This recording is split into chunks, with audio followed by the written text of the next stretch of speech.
Hi hello எல்லாருக்கும் வணக்கம் நமஸ்காரம். நான் உங்கள் வாணி. இன்றைக்கி நம்ம வாணி சமையலில் பார்க்க போகிறது என்னென்னா, கிச்சன் சிங்க்குக்குள்ள தேவையான பாக்கெட் ஹேங்கர். இது எப்படி யூஸ் பண்ணலாம் அப்படின்னா, கிச்சனில் இருக்கிற சிங்க்கில் நீங்கள் டேப் கண்டிப்பாக வச்சுருப்பீங்க, அதில் தொங்க விட்டுறலாம். ரொம்ப ஃப்ளெக்சிபிளாக இருக்கும், நைலான் கிளாத்தில். ஸோ இந்த மாதிரி தான் இருக்கும் அது பாக்கெட் ஹேங்கர். எல்லாம் ஆன்லைன்லேயும் கிடைக்கிது.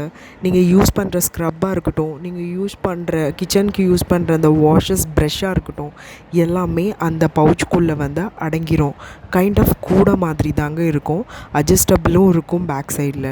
நீங்கள் உங்கள் குழாயில் வந்து அதை மாட்டி விட்டுட்டிங்கன்னா எந்த ஸ்பேஸும் அடைச்சிக்காது. ஸோ நல்லா உங்களுக்கு கம்ஃபர்டபுளாகவும் இருக்கும், பார்க்குறதுக்கு ரொம்ப நீட்டாகவும் ப்ரெசன்டபுளாகவும் இருக்கும். ஸோ ஃப்ரெண்ட்ஸ், வாங்கி பார்த்துட்டு எந்த அளவுக்கு யூஸ்ஃபுல்லாக இருந்தது கிச்சனுக்கு அப்படின்ட்டு நீங்கள் கமெண்ட் செக்ஷனில் என்னோட பகிர்ந்துக்கோங்க. இது போல் இன்னொரு ஈஸியான சூப்பரான வீடியோவில் நான் நெக்ஸ்ட் போஸ்ட்டில் சந்திக்கிறேன். இது எல்லாம் ஆன்லைன்லேயும் கிடைக்கிது ஃப்ரெண்ட்ஸ். தேங்க்யூ.